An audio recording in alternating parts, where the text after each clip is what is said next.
What's up, guys? Mini Phyllis here, and I'm here to talk about NBA with Pewdiepie. Wait, no. My name's Pewdiepie. Yeah, there you go. So, we're gonna talk about every division. This is the first one, the first episode, and we're gonna talk about my favorite, the Atlantic Division. Whoop whoop. Yeah.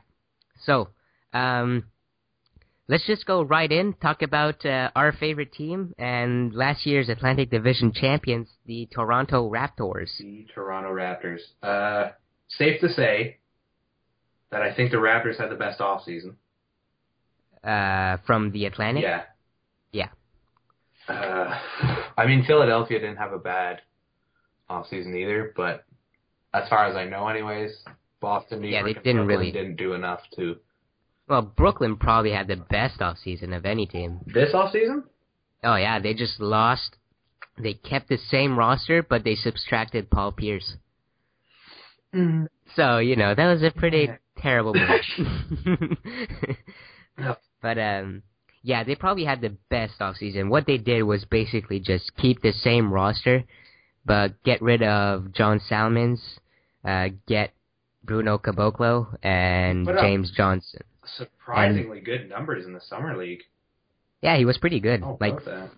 yeah, I actually watched like a lot of summer league, and like he was playing angry too. Like he seems to me like he could be a really good player like in a few years.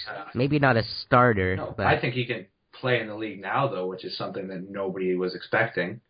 yeah, he probably could. He wouldn't be by no means would he be a huge threat to anybody. He'd be a 12th, 11th, 10th man, but he still can hold up against a lot of players in the league. Yeah, he could probably basically do what Giannis Antetokounmpo did last year. Yeah, essentially, yeah. Yeah. So, is it safe to say that the Toronto Raptors will win the division again? I would love to say it's safe to say that, but the Toronto Raptors are one of those teams you never want to make bets on. Yeah. Because the years they look great are often the years they do poor. So, we'll see. But let's say so you look at the Boston Celtics, they didn't really do anything. Not at all. Well, they got Marcus Smart, which I think was an awesome draft pick. Yeah, The but a little strange, but it was a solid pick. But he's a rookie. Embiid, but yeah, but Embiid won't be playing like for a while. No, I can't see anybody else. Oh, yeah, I guess it would be safe to say it'll be between Toronto and Brooklyn again. Well, a lot of people are pumped on the Knicks because they got Phil Jackson and Melo's going to be playing in the triangle and everything, but they lost Tyson Chandler, and D'Alembert is a shitty player. Yep. So, like, a lot of people are trying to say, D'Alembert can protect the rim just as good as Tyson Chandler can, and it's just not true. Nope. And he can't finish around the rim like Tyson can. Like, Chandler can still catch lobs. Yeah. I'm not sure No. D'Alembert could. No, probably not. Even though he is, I believe, don't quote me on this, I believe D'Alembert is taller. He doesn't have the sheer athleticism that Chandler had. No, not at all. Like, Tyson Chandler was is a good athlete. Like, he's going to help the Dallas Mavericks a lot. But we'll talk about that later. But yeah, the Knicks, they added Jose Calderon, former Raptor. I mean, we know what to expect from him. He's a solid player, but he's not going to change your team.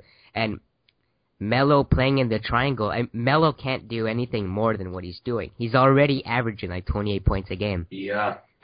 He's like, you can't, like, that's great. Like, you can't do a whole lot more than that.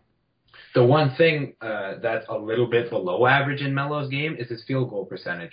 But playing on a team with as little amount of scorers as the Knicks have, you can't expect him to be shooting 100%.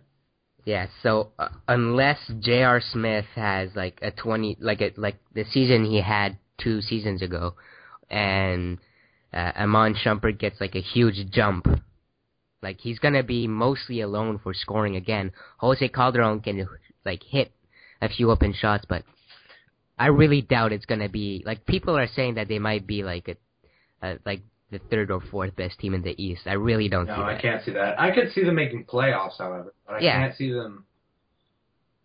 Actually, even playoffs is a bit of a. But well, anyways, we'll see. Yeah, the 76ers are going to be shitty again, let's just face Yeah, it. I do like the way they're going with their franchise. They do have a lot of Yeah, young talent, and I think their yeah, draft picks are people who have the work ethic that, although, for example, Michael Carter-Williams wasn't perfect coming into the league, he has gotten a no, lot better, and yeah. I think he's going to be a very solid player in this league, as well as I believe Joel Embiid will be. Well, Joel Embiid was probably the best talent, Yeah, but people were just scared of, like, injuries and of everything. course, yeah. Well, Yeah, I'm just hoping it's not another Greg Oden situation. yeah, that would suck dick. Alright, so, I mean, I'm not sure what else to say. The Toronto Raptors had a great offseason. They just got the same team, but they added Bruno James Johnson, which is really good for them. Lou Williams, which is really, really good for them. That adds some scoring power to their Lou bench. Williams, I think, is really going to be what takes the Raptors. Surprisingly enough, because it's a good chance. Actually, he will not start, but No. he's barely even a sixth man, but he brings unbelievable depth in just one player. Yeah. Yeah, no, I'm gonna call it right now. He might be in the conversation for Sixth Man of the Year by the end of the season. I completely agree. Yeah. All right. So I think that cuts it for the Atlantic Division. Yeah. Yeah. So we'll be right back with the Midwest Division, and we'll see you guys later.